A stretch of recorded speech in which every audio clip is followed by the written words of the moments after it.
Welcome to Mom's Life Made Simple, the podcast for moms who want to go from chaos to calm, from overwhelmed to organized, and to find balance between family responsibilities and personal growth. I'm your host, Chanel Nielsen. Let's make mom life simple. Hey guys, welcome to the Mom's Life Made Simple podcast. I am so excited about our episode today and our special guest, Brooke Snow. So Brooke, as I was telling her, I became familiar with her work a couple years ago when she participated in a project that I did called the Purpose Project. And everyone was talking about finding their purpose.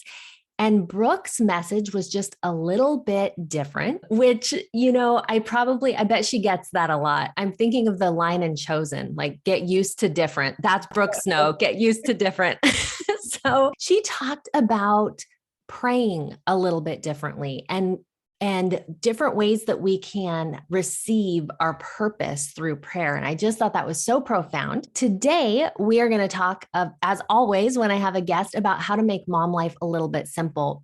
But Brooke is just a perfect person to do this because as I've seen and followed her work, she really is in tune with what works for her and in tune with heaven. And so you guys are going to learn so much from her. She's a podcaster. She's an author. Brooke, fill in any blanks for me and tell us just a little bit more about yourself. Well, thank you for that introduction. I'm excited to be here. And that was an amazing summit. So I don't know if you have replays or anything of that available, but that was an awesome topic of finding your purpose. We'll have to link to that. I haven't shared that in a while. So yes, I will put that in the show notes for sure. I remember learning so much from other presenters that you had on there. So just a shout out to that. Like you said, I'm an author, a podcaster. I'm also the founder of the Creation Coach School. And we have certified over 100 coaches in the past year. Last year was our first year certifying. And what we focus on is living life as a creator and helping others know what the principles of creation are to help them be the creators of their life as well. So that's a large part of my focus. I'm also a meditation teacher. I've had a lot of fun in the last couple of years, really teaching Christ-centered meditation and opening up the world, especially to the Christian faith, of meditation as a higher form of prayer and not just this like totally foreign, separate practice that we can kind of look at it as just, that's an Eastern thing. And then I've got my Christian thing, but it's been fun to marry those two worlds together and bring the benefits of both of them. And so whether it's meditation or creation, those are two of my favorite topics to be able to talk to other people about because it's made such an impact on my own life. Yes. Okay. And I have loved learning from you about both of those things. So just a quick side note, I really love meditation in general, but as I have meditated with Brooke, and really this idea of Christ-centered meditation is so awesome that you don't have to, because previous to that, I would find, meditation on YouTube is usually where I'm at. And it's like the universe will bring you what you want or whatever. And that doesn't resonate with me because as a Christian, as a member of the Church of Jesus Christ of Latter-day Saints, that's not who I look to for answers. I'm not looking to the universe. I'm looking to the Savior. And so I love bringing that in and having the Spirit in my meditation. So your meditations, I know at least some of them, because I do these ones, can be found on the Small Seed Still app. Right. Yep. Yes. Yep. Okay. Is there anywhere else that people can go to find your meditations? That's where they're available to the public. And if people are curious about that and they would like to just try a month free, you can use my personal code to get 30 days free. And that's Brooke Snow and the number 1. So BROOKESNOW1, and that'll give you 30 days free. It's all Christ-centered meditation. There's several different contributors that contribute each month. I'm one of those, and it's been awesome. There's like things for kids, there's things for adults. And just like you said, it really takes a Christian perspective. And I think really the main difference is probably the language, just like you mentioned the word universe. I think all in all, like all of God's children all around the world, we're in large part talking about the same principles. We just use different words, and it will feel more comfortable if we're speaking in the language that is most comfortable for us. And so that's why I love the way the scripts for these guided meditations are created is with the Christian in mind. So using the language that we're familiar with. So we'll talk about God and our faith and the Holy Ghost, just those terms that just helps us to like feel we're in a familiar place. Oh, I totally understand. This is the way that I look at things. And so that helps a lot. Yeah. Okay. And I love that because those different words bring up different emotions and different feelings for us. So I love that. Okay. Let's talk about then the question that I ask all my guests. How do you make mom life simple?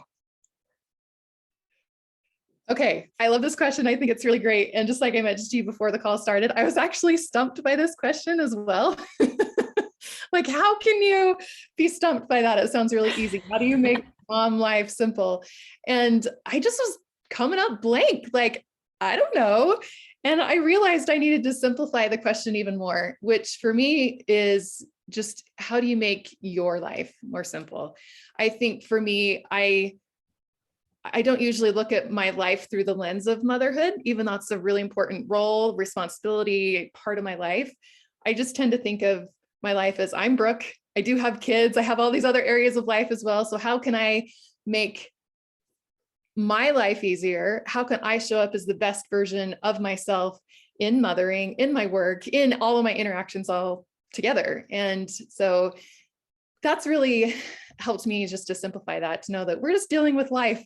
And if I'm my best, then the version of me that is a mother is going to be at her best as well. And that's what's important for me. Yes.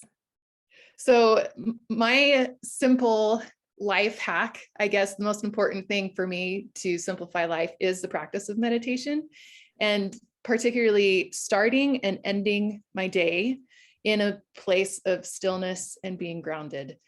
And I think the opposite of that, I know we're talking about simplicity. For me, life does not feel simple when I am overwhelmed. It doesn't feel simple when I've got a bunch of things running through my head. Maybe I'm feeling anxious about things on my schedule. Maybe I'm anxious about things that I'm thinking about from the day before, or like things in the past or things in the future, or wanting to address certain challenges that my kids or my family are going through right now. All of that can create a lot of commotion in my mind and in my heart. And even though it might not necessarily be like things on a to-do list, anything on my list is going to feel bigger when my mind and heart are in a frenzy. And so my most important thing for simplifying is just, I need to have a practice, a little ritual, a little morning protocol in which I can just quiet all of that commotion that's in my mind and in my heart. I do that through the practice of meditation. And as we talked about earlier, I teach a form of meditation that is Christ-centered. So I don't really make a distinction between like prayer and meditation anymore, because that's just how I pray. It's a meditative prayer experience. And so for me, I begin the day that way. There's a few different styles of meditation. Let me just clarify that really quick, because there's like a spectrum.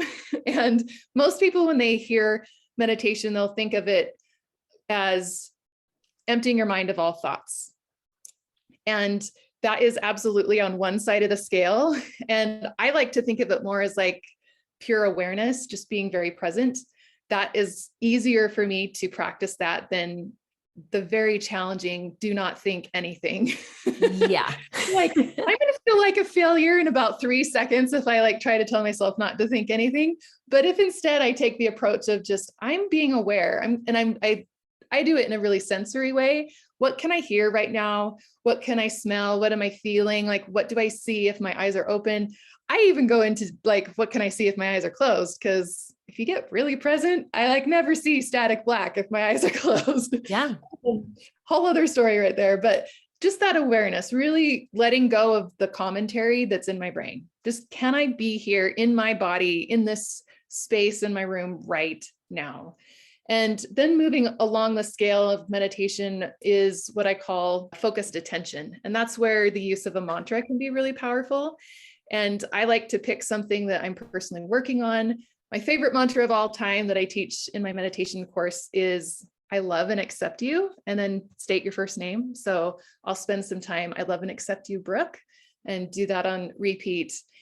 And then I move into what I call spiritual creation meditation. And this is where I bring in visualization, I bring in affirmations. I like to create my day before it happens. And so I will sort of imagine all the different locations or activities that I might face as soon as I'm done. Maybe it's even, I'm going to have breakfast with my family, or we have an activity that we're going to. I'll imagine that in my mind, I'll see it, and I'll imagine myself showing up to whatever it is as the best version of myself. What does she look like? How is she feeling? How is she interacting with people? What are the things that I say? What are the virtues that I can embody that will help me be my best self in that moment? So I kind of do that for the whole day. And it takes longer to explain it than it actually does to do it, because it's just fast, it's just images that are in my mind, and I just go through and see that. I like to do it as a co-creative experience. So I invite the Lord to be with me during that time. And it's like we're co-creating it together. We're spiritually creating first before it happens, how I want to show up in this day. And does the day happen exactly as I created it? Not necessarily, but I've at least rehearsed it once as, how I want to show up. And then there's always surprises, and there's other people that put a dynamic into things that I can't always anticipate, right? And so, but it helps me to come to each moment with a little bit more groundedness. It just helps me not have the complexities of all the stories and the commotion, and to kind of be on repeat. I don't know about anyone else, but if I have a certain challenge, maybe it's a challenge in a relationship, maybe it's a pattern that I have of reacting to a certain trigger in a certain way, maybe there are certain habits that are not supportive to me. If I just live over and over and over and over that same thing, like I never get any better. And so that's why I love meditation as the time where I can actually think through what some of those unsupportive patterns or what some of those triggers might be. And I can actually do it in the way that I want to be doing it. Now, like I say, it may be that I still fall into the old way, but if I rehearsed the new way, I'm at least getting practice, and I get closer and closer and closer. That's the process of change. It's line upon line, here a little and there a little, and the spiritual creation always happens first. So anyway, that's like how I start my day with meditation. And I feel like that helps me to simplify my whole life, because really, I'm not looking just at the to-do list of like, here are the things I need to do, but it's how do I want to show up to these things? What's the most important things that are on my list today? And it's not so much get the laundry done as it is, I need to make sure I show affection to my kids. Yeah. And this is what it looks like, and I'm seeing it. It's not just get the project done at work. It's, can I have angels with me, and can I have the spirit with me to hear and to receive inspiration for what needs to be said? So like creating it in that way, rather than just looking at checking off the box. Yeah. Oh, there's so much I want to unpack in here. There's so many good things. First of all, I love this idea that you're kind of giving yourself a mental it's a rehearsal. It's a dress rehearsal for the day of like, okay, here's how I've done it in the past. Today, maybe I just want to show up a little bit differently. So what does that look like? And I think what that does then later, so you're with your kids, and maybe in the past there's been some friction or whatever, but you have this meditation where you're like, today I just want to show up in love.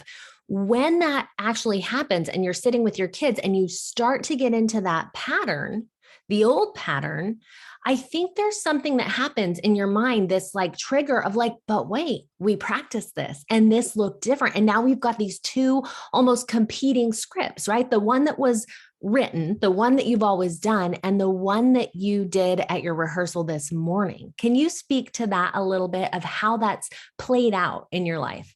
Yeah, absolutely. And I will say right now, a lot of this has to do with how the brain works.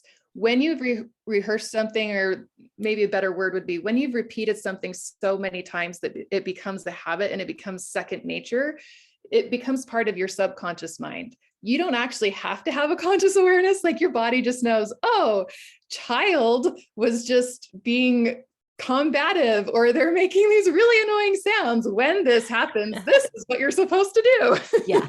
You're supposed to freak out. You're supposed to get mad. You're supposed to get really annoyed. Like, I don't even have to think about it. That's just the algorithm, like the program that runs, because I've repeated that experience so many times.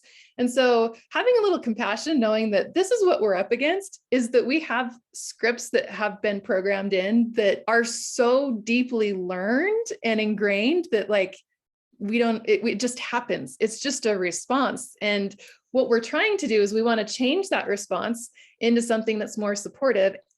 And it's going to take some practice. It's going to actually take some conscious awareness to be able to do that. And it's going to take repetition.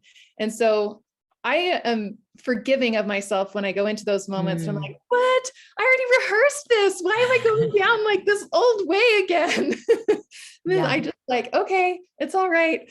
Just that awareness, like having the awareness is always the first step. And knowing too, that when I say everything's created spiritually before it's created physically, I always like to compare it to a seed.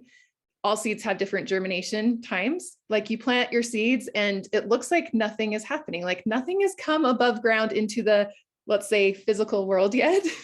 But if you're nourishing that, if you're watering that seed, if you're giving it time and attention, there are things happening below ground. And I call that the spiritual creation. So even if I do my meditation, I practice it the way I want, and then I get into like that real life moment and it doesn't happen that way, I'm aware, I forgive myself, and I just try again. And I know that I'm still doing that spiritual nourishment. I'm still watering the seed, and eventually in time, it's going to pop above ground into the physical world. Like just knowing that there's a process here is really important. And so it's not going to be that I rehearse it in meditation and then I go and my whole day is perfect. Like it rarely happens that way, but every bit of change and growth is a process. And some of it we see immediately and some of it takes more time. Yeah, for sure. Okay. I love this so much. As you were talking, I was thinking about this seed idea. Have you heard the idea of the quiver of growth? Have you heard that term before? Oh, it sounds intriguing. Tell me about Yes. it. Okay. So it goes along so well with what you were just saying, because what happens is we plant the seed, and the seed is this new thing that we want. But if you ever watch and shout out to Ann Ferguson, who's a mentor I'm working with, who taught me this. If you watch a seed growing in sped up motion, you know how they do, and you can kind of watch it. Like you said, a lot takes place under the ground, but you can't see it happening. But right before it sprouts, it does this little quiver. It quivers and then it sprouts. And that is what you were saying to me. What I was hearing is like, when it's under the ground, you're like, is anything even happening? Should I even bother with this? Like, what's even the point? And that's that quiver. Like you have that last little opportunity to like burst forth, or really it's like Satan who's like, kind of quiver. It's scary. Maybe you should just forget it. Don't let this seed grow. And you have this opportunity for a choice. And so that quiver before it grows is kind of a powerful thing because you got to write it out. So yeah. That's beautiful. I love that. Yeah, it's been really powerful for me.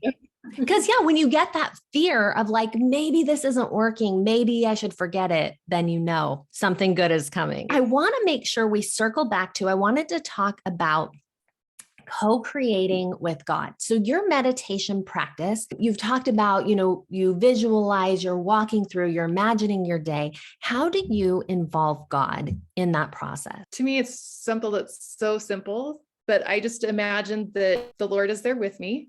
So I invite him into that experience.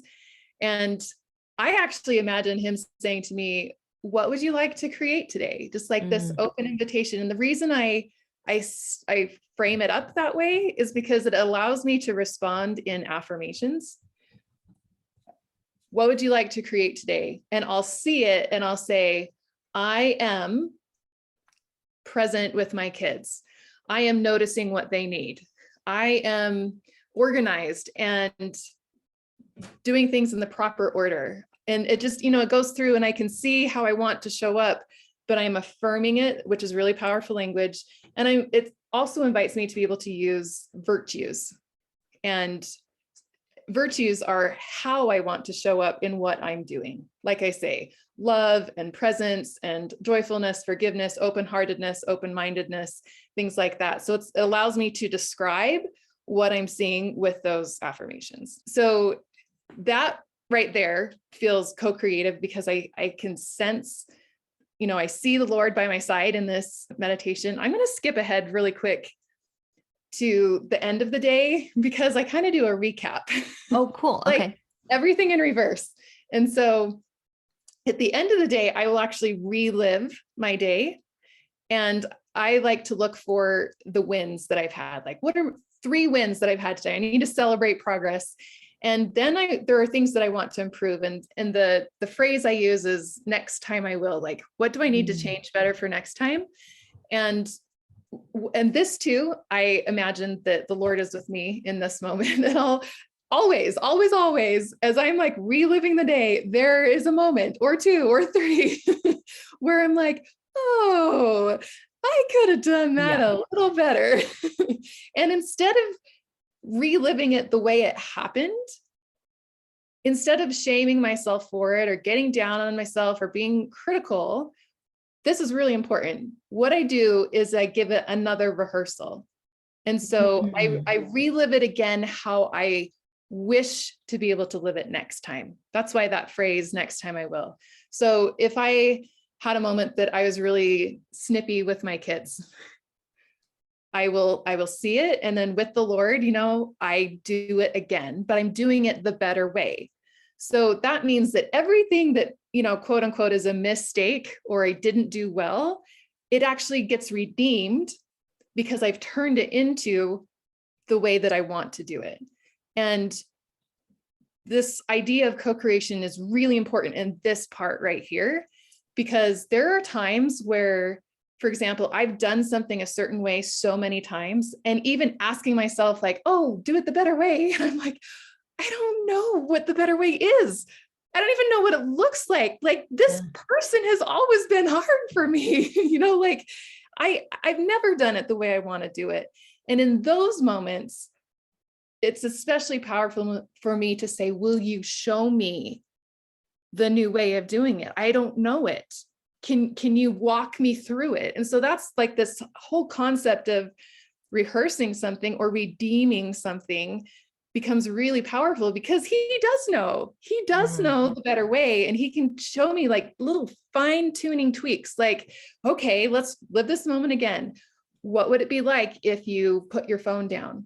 What would it be like if you kept eye contact? Like little things like that. Would it be like if you chose to take a deep breath in this moment? What would it be like if you said, I just need a few minutes, and you went outside on a quick little walk? Well, and just like little tiny ideas like that. And it just helps me to have inspiration of what the new way is. And then once I get that, like I can start rehearsing that in the morning, and then I can redeem it if it's not happening at the end of the day. But it's a really empowering experience because that's when I feel like we're working on this together. Like God is so aware of all my patterns, all my habits, like all the things I'm working on, and we're together creating line upon line, little by little, something new, to the point where I can program my brain that is what becomes second nature. That's what becomes the new way, becomes automated. I don't even have to think about it, but I have to put in so much practice for that to happen. And so, I mean, that's life right there. That to me is the definition of repentance, is that it's change, it's growth, and it requires a lot of practice.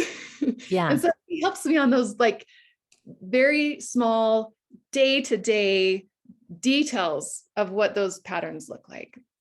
That's what I was thinking as you're talking. That's repentance. That's change. That's slow and incremental change. And I love, that concept is amazing. I love that idea of redoing in your mind with him, letting him teach you. And it's the opposite of what the world teaches, which is shame and, never look back, and you should be so ashamed that you did that wrong and you don't know what you're doing or whatever. But to say, hey, I don't know what I'm doing, but I know who does. And I'm going to let him teach me, and I'm going Right. to do better. Next time I will. Even Right. next time we will, right? Next Yeah. time the Savior and I will. So, Right. And yes. I'll say, like when I get to a moment where we rehearsed it together and I've already like practiced it in my mind and I know that it's coming and here's this trigger that's just happened, I actually will like sense his presence with me because it was that way in the visualization. In Yeah. the visualization, he was there. And so like in the physical experience, in the physical world, like I feel that presence, which is just so empowering to be able to have that there. And I will say too that this has changed my relationship with God. For most of my life, I viewed God as somebody who was very judgmental of me and upset that I was making mistakes. Who would be so frustrated with me, like, why can't you get this right, Brooke? Like, you know that you should be doing this thing better. And just like this, there was a disconnect. I didn't look at him as, my loving father or my savior or whatever. It was just, I'm supposed to be doing this on my own. I'm supposed to be able to figure it out. I'm supposed to just know how to do things better. And by having these morning and evening moments that we spend time together going through my day, he's become not only a dear friend, but I know he loves me. Like he's not condemning me for the really dumb stuff I do. Like I've got, there's some patterns and I'm like, really again?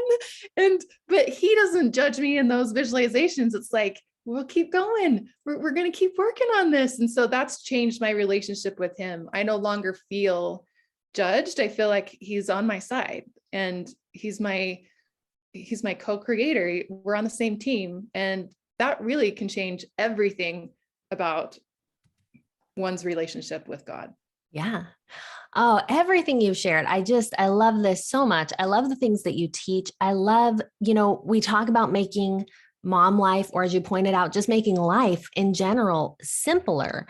And it starts with what we're thinking. It starts with our mind. You mentioned overwhelm and kind of this difference between overwhelm and stillness and groundedness. And I think that for people who are thinking like, well, meditation, I've got all these things to do. I want to just highlight something you said at the beginning, which is our minds make those things bigger. That's what overwhelm is. It's a process of the mind making the things that we need to do bigger. And what you're talking about is reducing those things to their proper place, making them as small as they need to be so that we can show up the way we want to. So many good things that you have shared. I would love for you to tell people where they can find you. I have a podcast on iTunes. It's the Brooke Snow podcast. I am also on Instagram. I am Brooke Snow is my Instagram handle. And I've got a website, brookesnow.com. Also have our creation coach school program. And that website is thecreationcoachschool.com. All those places, they're great places. Perfect. Okay. And I highly recommend all of them. So good. You will find tons of great resources there. Any final thoughts that you want to share with us on keeping life simple? I would just reiterate what you said at the very end, that a lot of it is our mind.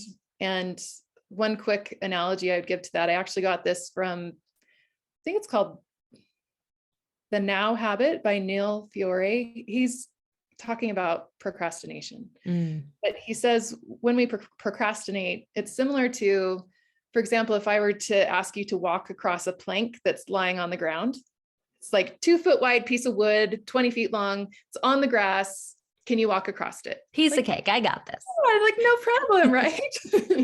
But he says what happens with procrastination is that we'll elevate it in our mind. So all of a sudden that 2 foot wide plank is now elevated between 2 high rise buildings in the city. And like, so are you going to walk across that? I'm like, no way am I going to walk across that. That's like too big, too scary.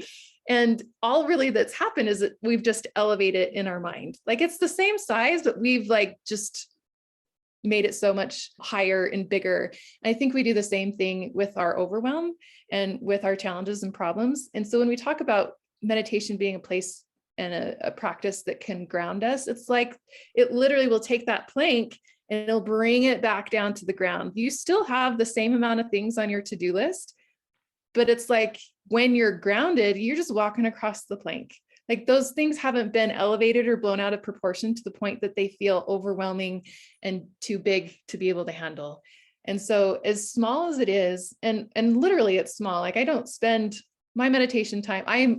I've meditated for a long time and I teach meditation. It's totally my thing. So I might meditate longer than most people, but like 10 minutes in the morning, it's even less for me at night because I'm tired. It's probably 3 to 5 minutes, but all the things that I described happen in a small amount of time, but it makes the rest of the day feel like there's more time because that plank has been lowered. Everything is in its like proper proportionate size. And I'm able to approach life in a much easier and manageable, peaceful, grounded way. Oh, perfect. I love it. Thank you so much, Brooke. I appreciate you being here. It's been so good. And there have been so many just powerful, powerful takeaways. So thank you for the work that you're doing. It's awesome. Thank you for having me. I'd love to talk about all of this stuff. Yes, I know. I feel like I could talk all day about this. Thank you again. And thank you everyone for listening to Mom's Life Made Simple. And we will see you next week. Thanks for listening to Mom's Life Made Simple. Need some help making your mom life simple? I offer group coaching programs using my 4-step method called the Mom's Method. This is a process of manifestation, organization, mobilization, and simplification that will give you the balance, progress, and joy you're looking for. Visit ChanelNielsen.com or find me on Instagram or Facebook at Chanel Nielsen Coaching. I love to hear from you. Reach out with your questions, your feedback, and let me know how I can help make your mom life simple.